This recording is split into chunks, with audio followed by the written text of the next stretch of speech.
Ready? Justin, middle of the field, 45, 50. Green grass in front of him, leaving Lions in his wake. I am Jeff Joniak.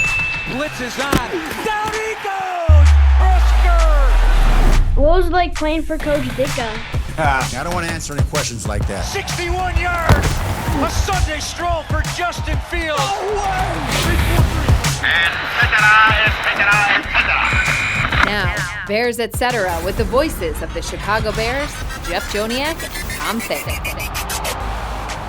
A streak-stopping, nail-nibbling win by the Bears on the road in primetime. It was far from a masterpiece, but deeply compelling as the Bears upset the Vikings 12-10 without scoring a touchdown. Cairo Santos bouncing back from an early misfire to boot 4 field goals, including the game winner with 10 seconds to go in Minnesota. With Super Bowl winning Bear guard Tom Thayer, I'm Jeff Joniak, and this is Bears Etc., episode number 37. Bears 3-1 in primetime this season, 4-8 overall, and now have reached the Week 13 bye.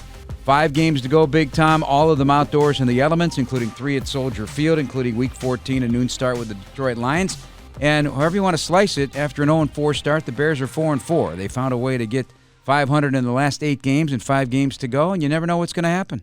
Yeah, I guess now, I mean, they're still playing with attitude. They're still playing with hustle. They're still playing with fight till the end of the game. And they're making significant improvement in certain areas that gives you really a positive thinking about the future. So I'm happy what I've seen. And I'm kind of glad the season's unfolding where and when it is, because they played a difficult game in Detroit. They played a difficult game and talking about the atmosphere in Minnesota. Now they have a couple games on the at home in the cold, and you're going to learn a lot about guys in that role as well. And then you close out the season against the Green Bay Packers from a team that you played the first week of the season.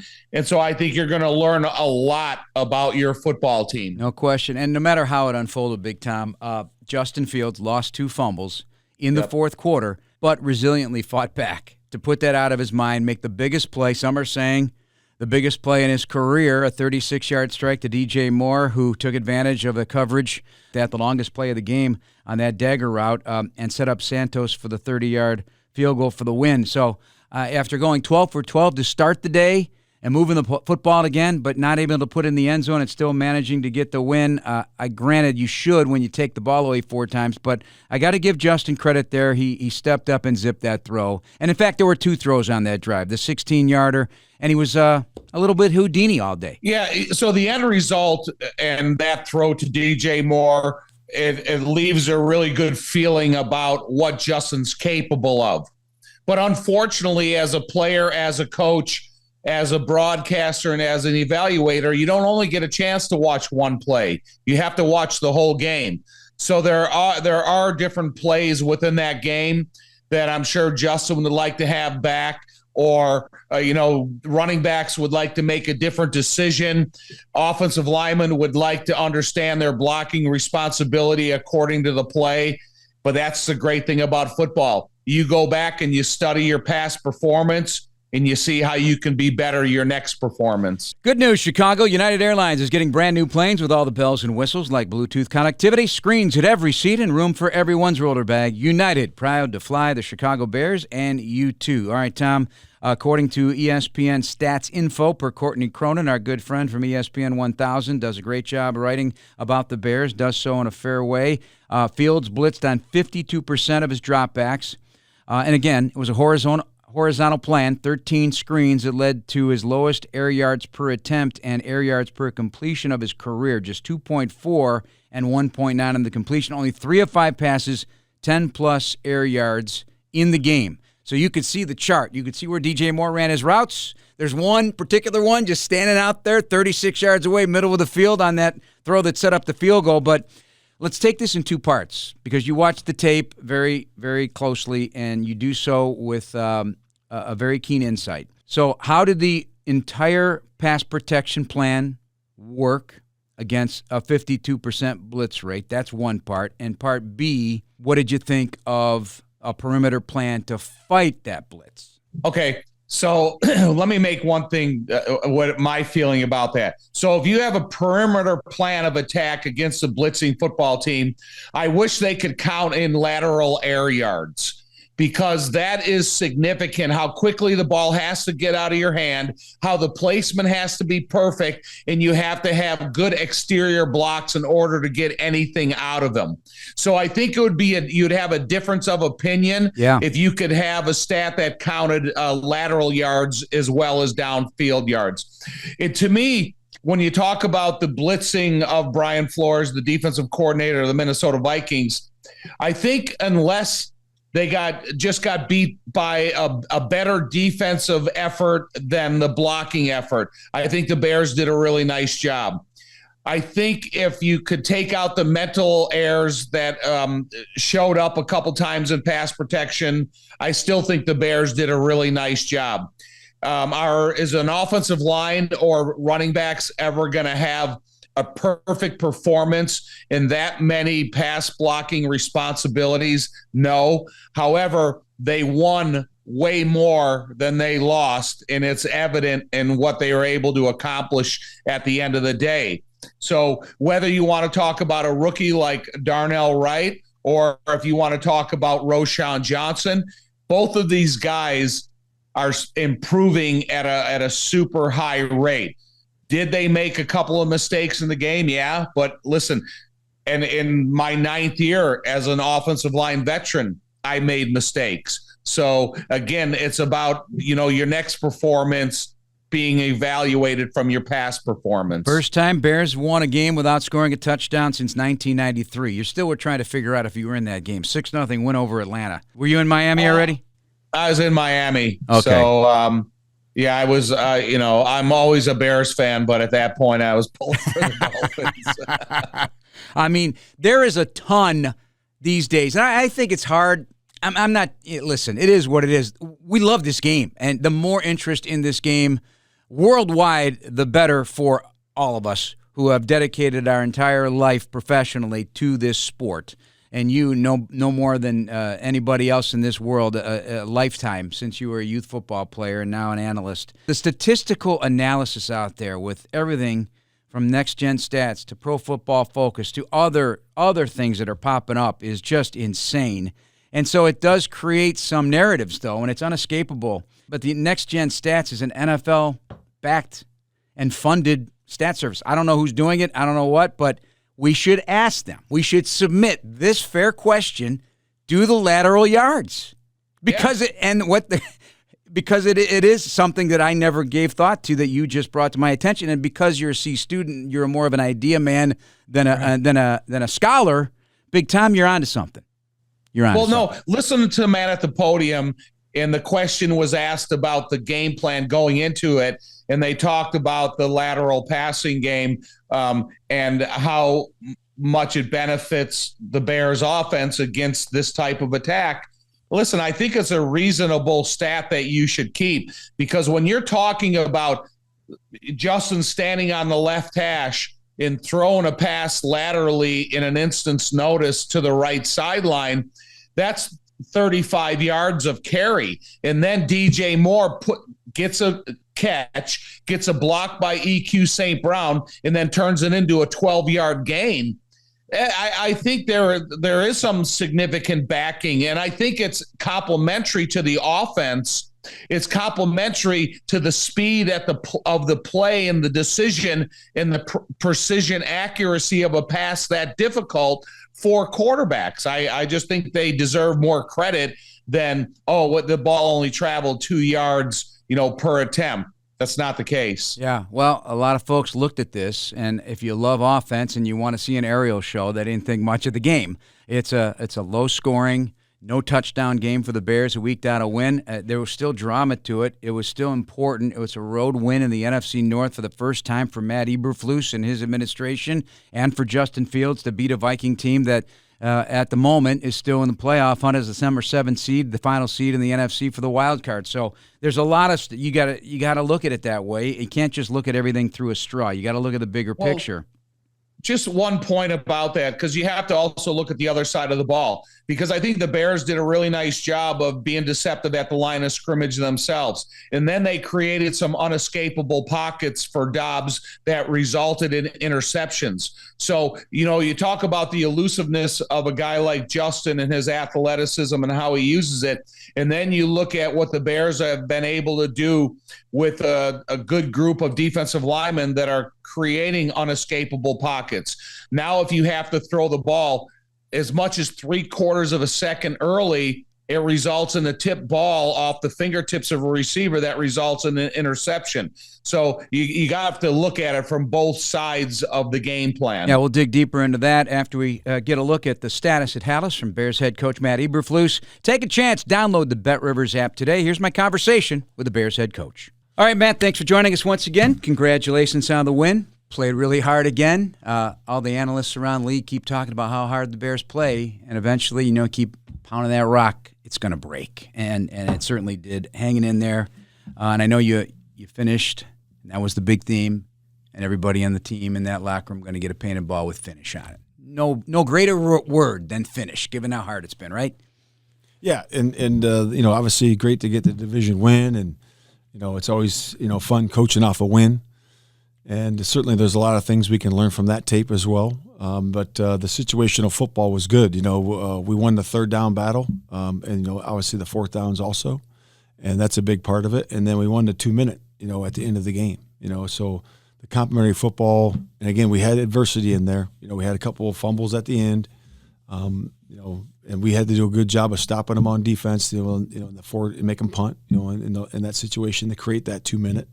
And the guys did a great job of that. What a great play by TJ, on that third down play to force that 4th and 10. Great play. And then they punt, and then we get 2 minutes with no timeouts.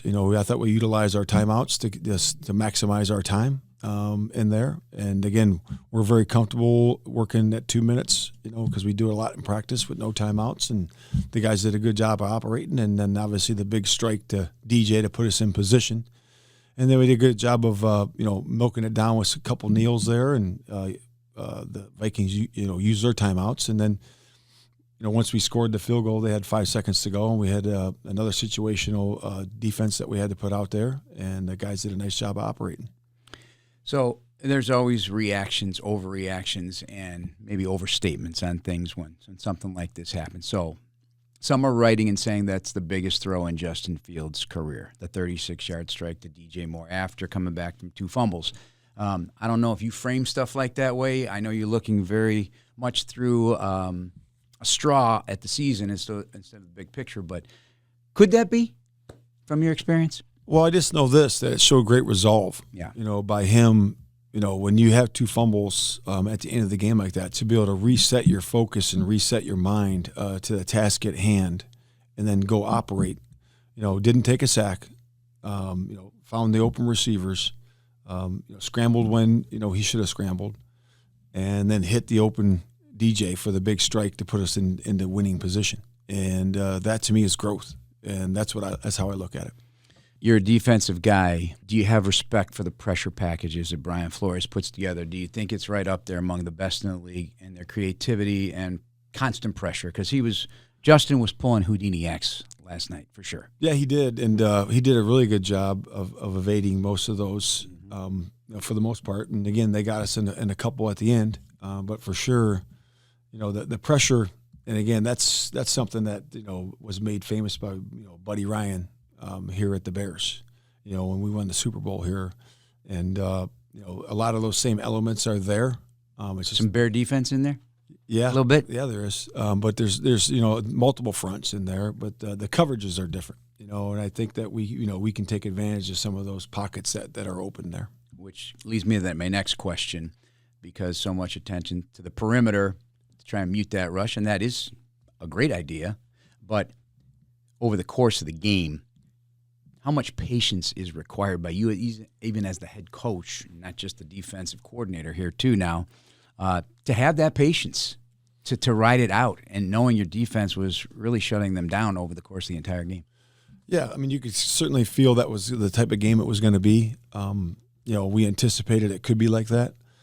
So we were set. Our mindset was, obviously attack, because our offense did a really good job in the first 2 series, right? We go 14 plays, 10 plays. We come out of half and go another 10, and we finish the game with another 10-play drive. So, our idea is attack, and one of those ways to attack is on the perimeter, and to spit the ball when they give you those pressure looks to get it on the edge. And we had some very successful plays doing that.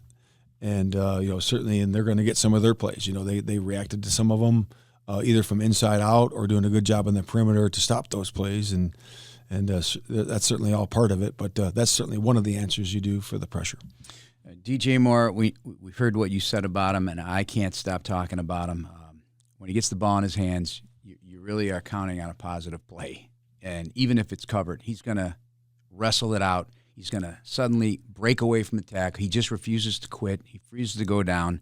And right now, with Justin hasn't played the whole season, but they're the number 1 duo in quarterback rating with receiver quarterback in the NFL.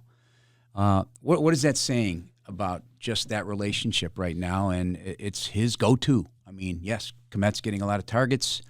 You got the running game is still solid. He can beat you with his legs as well, but that is proving to be very valuable. Yeah, I certainly felt that from the onset. Yeah. When DJ came here, there was immediate chemistry with those guys, and you can certainly feel that now. And then we get put the ball in the hands of the players, right? So DJ is one of our better players, and at the end of the game, we put it in his hands, and that's an important part of that. And really throughout the whole course of the game, you saw the targets and the amount of yards, and now he has 1,000 yards for the season, 70 catches, and certainly that's a bright spot, and we have to keep that going. All right, there's so many little things. Unfortunately, we're not going to have time to get them all, but I just felt this game, there's a lot more to the story than just the 12-10 finish, and that's what made it compelling for me. Let's start with Roschon Johnson. So Roschon got, I think, 52 snaps in the game. By ground and by air, got some good balls, but, the pass pro, there was one snap, I can't remember which one now, he basically took down 2 Vikings on the blitz. Now, nothing was perfect, obviously, but what he did yesterday, how valuable was it? Just that whatever little amount it was in terms of total yardage, the pass protection, the catches to help Justin out. Yeah, he did a really good job. Again, he's has a couple things he's got to clean up, just like the rest of us. But overall, you could feel his energy. You could feel him in protection. You could feel him. Reading the runs the right way, on the toss plays, stretching them out to the numbers and then cutting them up, and running them the correct way, So that's certainly a big bright spot for him, and then, finding himself, in the scramble drill, finding himself open in a couple, unique situations. And Khalil did too. Khalil had that one nice one on our sideline as well. But those guys got to continue to do that. I think Justin's growing that way in terms of, keeping his eyes on the field. I think he had three really big chunks in those scramble situations, and he could have hit Mooney on the side on the other one. So that was just a little bit high on that one, but that was another big opportunity for us. All right, I'm going to stick with the rookie theme. Terrell Smith comes in, leads you in tackles. All 8 were solos, and I would have loved to have seen if he would have been able to stay healthy in training camp and not have the mono, because you don't know where he'd be right now. I mean, maybe you do. I mean, but is that arrow definitely pointing up? Oh, yeah. Smith? Yeah, him and Tyreek, Ryan Poles and his group did an awesome job of, evaluating those guys, with the evaluations of the coaching staff and all of us on the same page to be able to get those big corners that are good tacklers, but they can play against bigger body guys. And that's important in this league because, when you play that, the go ball or the slant ball, the length matters. It does. And even in tackling, in the perimeter, length matters because you're able to wrap up, you're able to be strong, and you're able to be long, when you're setting the edge out there in the run game. So, that's a big part of who we are. We like long defensive backs, and those guys fit right into our mode. Javon Dexter hits the quarterback, gets a flag for it. What else is he supposed to do? At his length and size, can he turn down so he doesn't slam him the down? only thing that they said there is you just got to brace. You can't, your body weight can't go on the quarterback, and he has to do. And we coach the guys to do that, to make sure that they brace, on the ground and don't put their weight on the quarterback. And that's just the way the rules are, and it's for good reason. We want to be able to keep the quarterbacks in the game. They're a big part of our game, and so we got to do it right. Is he rising every day? Yeah, he is. His pressure rate's up. He's doing a really good job of keeping his pads down. His takeoff, his get off is really good, and his approach, to the quarterback is getting better and better. So we just got to keep building upon that. And Pickens is doing a good job too. All those young tackles are in there doing a nice job, and our 2 vets are doing a solid job in there as well. Montez Sweat, again, he's eating up grass so quickly when he breaks free of his block. And he's ragdoll quarterbacks. I mean, this guy's something else, and it's really helping you across the board there. Yeah, Tez is a beast in there. He's certainly one of the better pass rushers in the league for sure, and his pressure rate would show that, sacks would show that, and we're just going to keep getting more and more production out of him. We're going to set him up the best we can for one-on-ones, and he will take advantage of those. I just can't get over it. I think we talked about this last week, but I can't get it out of my head. It just impresses me because you don't think much about that 40 time, but it does factor with this guy. It is. I mean, he's explosive to the quarterback. Yeah, what's really cool about him is that the effort in which he plays, I think he was at 71% yesterday. 39 out of the 55, yep. And he's been in the majority of our third downs the entire season. I think it's 51 out of 56, I believe that is. So we're excited about where he is and the production that he's bringing. And what's more impressive is that how he plays the run. As all the pressures that he gives and creates for everybody else, he also plays the run really well. So he's an all-around defensive end, and we're certainly excited to have him. Number 1 rushing defense in the NFL through 13 weeks, I guess, with the bye week. You'll find out in week 14. But that is not an insignificant jump from where you were a season ago. What do you attribute it to? Yeah, the guys are really doing a good job, just playing together, and when run defense is all about being where you're supposed to be, and playing with good technique and good pad level. And guys understand where they fit in the run scheme. And again, we have to do a better job yesterday. It was good, but it wasn't up to our standard in terms of the run average. But we got to continue to improve on that. And, and the coaches have done a really good job of coaching that technique and getting the guys in the right position. So it's really all of us, the coaches and the players together, making an emphasis of it, and I think, the players that we acquired, again, pointing back to the scouting staff is that, Billings is a big part of that. Walker is a big part of that, TJ cleaning it up. Tremaine, all those guys, the inside backers, they're all part of it, so it's personnel, it's scheme, it's, and it's guys coaching and, and playing it. You got a feeding frenzy right now in the takeaway department. Jalen Johnson, another big game, 3 pass breakups. He had a direct hand in his own interception and another one, and then probably could have had another pick 6. I just remember when Lovey and those guys, they had a plan, and those guys couldn't wait to start blocking for him. So get to the numbers, run the sideline, right? Yep, exactly. We had a good setup for him right there, and we'll continue to improve on that, and we'll show him the tape, and we'll continue to practice it. And the big thing for Jalen is that, man, he's really sticky. He's got great feet, and he's able to stay with receivers in the intermediate and the deep pass, and he's always in position. And we're just going to have to continue to work with him and Coach Hoke and put him in position to make those plays, and he will, because he's going to be in position to make them, and we're excited about his opportunity coming up. Probably they get over exuberant. They got the ball, and now I don't know. I'm not a player, so. Well, he also had, like you said, he had a deflection that TJ got the interception from too. So he's playing well. Let's talk Cairo Santos. He said he felt so much confidence from you that the 55-yarder, he said he could have kicked 60. He claims he told you 60 at the end of the game, too, if you needed, because of the initial miss that you did not waver. How important is that head coach-player relationship that you always talk about, position coach, Hightower, all that, because it seems to really resonate with Cairo? Yeah, that's the whole relationship, side of it. and we have relationships with every one of our players, and I think that's a really key component to having a good football team that can have resolve, that can go through adversity, that can respond in a positive way, and it all starts there.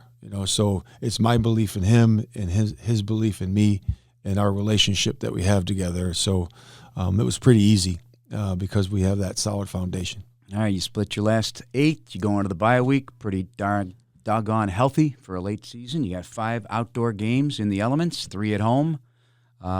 What's your vision here for the final 5 and getting through it all? Yeah, I was certainly pleased with the health of our football team. The performance staff has done a really good job. The strength staff has done a good job of keeping those guys, where they need to be. And, our practices have been good. They've been energized. We're excited about these last 5 games and that they are outside. This is Chicago Bear football to us, and we're excited about the opportunity. I talked to the players yesterday I want them to think about the opportunity and the plays that they're going to make, going forward into these last 5 games. And, rest recovery is a big part of this bye week to get their mind, their body, and their spirit in the right spot when they come back in on Monday. All right. Appreciate your time as always. Have a great bye week. All right. Thank you. All right. So he heads into the bye week feeling very optimistic, Tom, about the health of his football team, number one, and just their determination and how hard they're playing on game day. Opposing coaches are seeing it. Analysts are seeing it. The Bears are playing hard. Whatever the results are, sometimes they're not in your favor, but they are playing hard, and they're in games. And so they managed to find a way to win a road game in Minnesota, not a simple task. All right, let's go back to the defense. I want to go back to what you were talking about the line of scrimmage. The Montez Sweat factor is significant. Let's be honest. It's making everybody else better on that defensive line, and for that matter, the whole defense. The ball's coming out quicker, like you said. I thought it was kind of strange watching the Pastronaut in the pocket there. They weren't deep drops. They were short drops, and the pocket, it was really shrinking. The vice grips were there, and it was like he was oblivious to it, and he's like, I don't know how he even escaped a 10-sack day, because that could have happened to him. What was your vantage point? What's your view of how he dealt with the Bears' pass rush, and what did you think of the job Travis Smith did for the simple things of even just putting Ngakoue on the same side with Sweat and let those guys work their magic? DeMarcus Walker having 3 hits on the quarterback. Javon Dexter, again, adding to his pressures. That guy is on the move. He is coming. I just like the creativity that Sweat now has multiplied for this defensive staff to come up with plans. Yeah, first, I would rather talk about defensive coordinator Matt Eberflus, because he's got a lot on his plate. And if you look at the different, the variation of defensive fronts, the way they used a variety of players when you filter in Kyler Gordon and Jaquan Brisker, you look at TJ Edwards and Jack Sanborn and Tremaine Edmonds, how they can line up at the line of scrimmage. And now they have to be accounted for as pass rushers, not linebackers. But then they can drop instantly and get into a coverage responsibility that maybe the quarterback is not aware of where they're going to be. And now you talk about Travis Smith and the defensive line and the way he used a variety of lineups.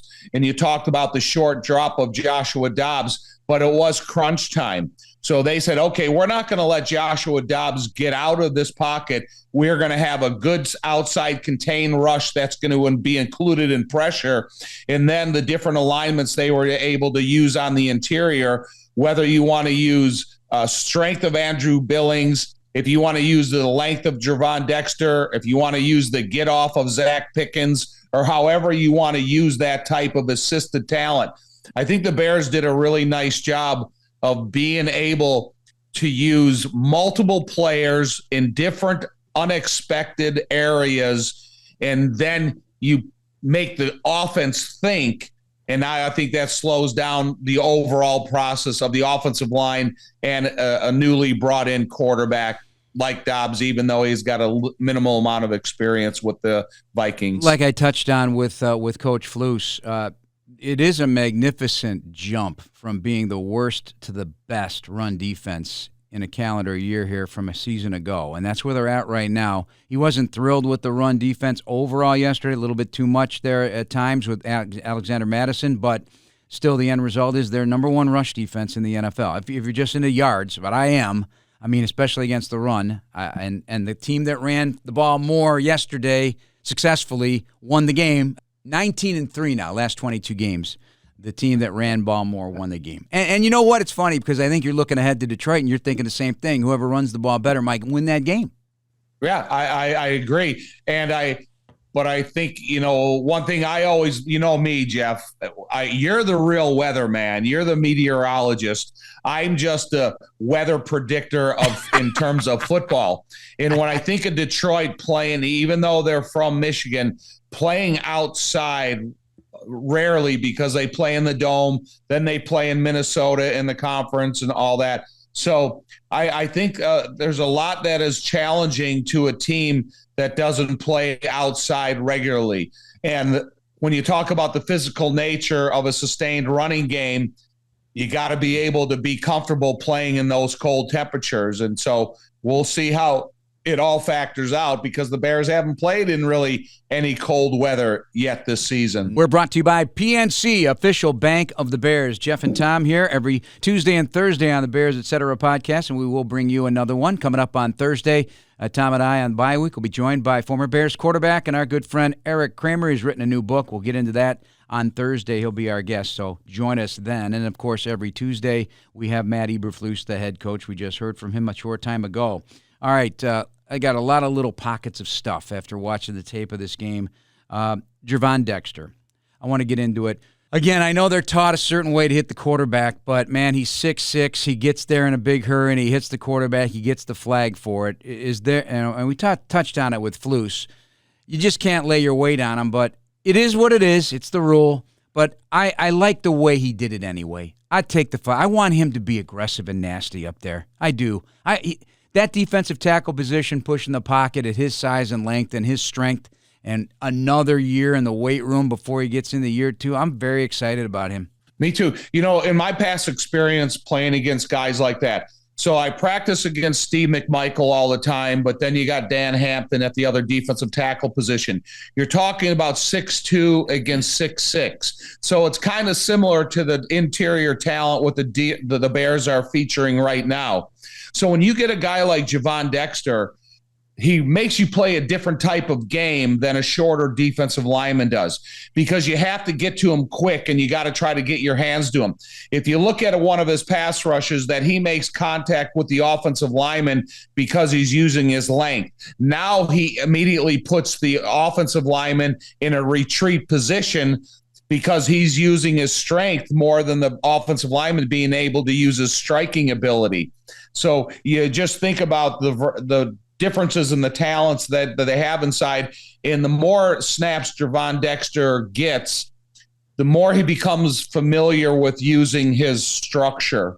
And I think that's probably his biggest asset, along with his athleticism, his intelligence, and the way he's developing. But he's starting to learn how to use his tools. When we talk about edge rushers, we over time have talked about how they run the hoop and the guys that can, bend so low like Dwight Freeney or Von Miller, or how Khalil Mack does the power moves. And you respect that, the ankle flexion to make that turn. Not everybody can do it. They just can't. There's a small percentage of humans that can do that. But Montez Sweat is built differently. He's long like Dexter. But am I out of my mind to be so crazy over the top in love with the idea that if you don't sustain a block on that dude, within 2 steps he is going to be on your quarterback like a lion on the Serengeti, and he is going to hurt your quarterback. He's ragdolling these guys. He did last week. He did it this week. I'm really, those 2 steps, once he's free, he's on you. Right. Well, who's running away from that? That's part of that hoop drill, though, that you talk about, that they use at the combine, they use it in training camp. That's what they want you to do, is they want you to get low and come around the corner and then get off of that in a straight line. And that's where Montez Sweat, he wins the play, is he's able to display that bendability, come around a corner. And then when he's got the opportunity to run a straight line, oh, you're gone. There's really no offensive tackles that can catch him in a retreat position. And there's a couple quarterbacks that can run away from him, but he pretty much can go toe-to-toe with any of them. It's really impressive. That's been one of the highlights here since his arrival for me watching him. Back to the rookies, Terrell Smith, feisty little bugger, man. I like the way he played. 8 solo tackles, and it's not too big for him. I know, Brad Biggs and his 10 things for the Chicago Tribune does a great job. Wrote on a quote from John Hoke back when this was during training camp, and unfortunately he missed some time in training camp. But he said, "What's the first word that pops in your head about this rookie from the University of Minnesota?" And as he paused for a long while, he said, "Reliable." And that's a lot to say for a rookie you haven't even seen playing in an NFL game yet, just from practices. And he's proven to be that when he's gotten on the field. What are your thoughts on how he played yesterday? So the foundation of evaluation, Ryan Poles and his staff, one of the most difficult positions to identify that they truly have NFL caliber talent. So that's where it begins. But as soon as he came into the OTAs and got into training camp, they identified him of it not being too big for him, to having the ability to cover NFL caliber receivers. And I was really excited what I saw yesterday because, you've been on this kid since he's been around here, and you really don't know what he's capable of doing until you put him in the best of circumstances. And when you talk about indoor football in that stadium against a really good receiver, that's when you really get to judge what this guy can be and what you hope him to be. And Terrell Smith did a great job. He's not afraid to tackle. He's a physical football player. And I think the Bears and Ryan Poles and his staff should be really excited about the evaluation process and how he's proving them right. All right. And with the excellence that we've seen, again, he's had his ups and downs, obviously, but Tyreek Stevenson as well. By the way, Flus at the podium saying that he thinks he'll be back before the end of the season, but they got to see how he comes out of it with a foot injury at practice just the other day. Bears fans, you can be there for live NFL action all season long as the official ticket marketplace of the Bears and the NFL. Ticketmaster has a wide selection of tickets available for every game. So find tickets today at Ticketmaster.com/Bears. Jeff and Tom here on the Bears Etc. podcast. Justin Fields, this is the part we didn't talk about. Yes, he was Houdini, but he had 12 runs for 59 yards and a long of 14, now with 400 rushing yards, leading the Bears in this running back by committee approach here this season. At the running back position, playing just short of the full schedule, missing 4 games. So the runs were still there. He still took advantage of some, not as many design runs. Again, would you like to see a combination of what you've seen the last 2 weeks carry into the next 5 weeks? Yeah, but I would also, I think Justin probably left about 40 to 50 yards on the field. There was a couple of times that he tried to extend the pocket so long that he ended up throwing the ball out of bounds or not having an opportunity to escape. If he would recognize and see immediate positive running yards ahead of him where he could get out of bounds or get down safely, I think you could take any 59-yard performance and turn it into a triple-digit performance easily if he wanted to. However, in the development of the quarterback position, I like his patience. I like his willingness to understand where the line of scrimmage is and trying to find a receiver for a bigger play. Cairo Santos, Tom, 10 of his last 11 from 50-plus dating to last season, 6 for 6 this season. And here's his quote after the game. After missing wide right from 48 on his first kick of the day, no problem, go out there and hit the 55-yarder, matching his career high. Quote, "I love this coach for allowing me to do that." The belief in him, and he felt empowered, and that's a significant thing for a kicker. And they got to feel like they have the trust of their coach to go out there and do it. It is, but the one thing that I'm a little apprehensive about is the remainder of the season. He's never going to have perfect kicking conditions because of the temperature, and it affects every kicker in the NFL. I'm not saying this is exclusive to Cairo. I just think that when you get into the wind of the winter and you get into the temperatures, you get the hard footballs and everything, it changes what your distance comfort is.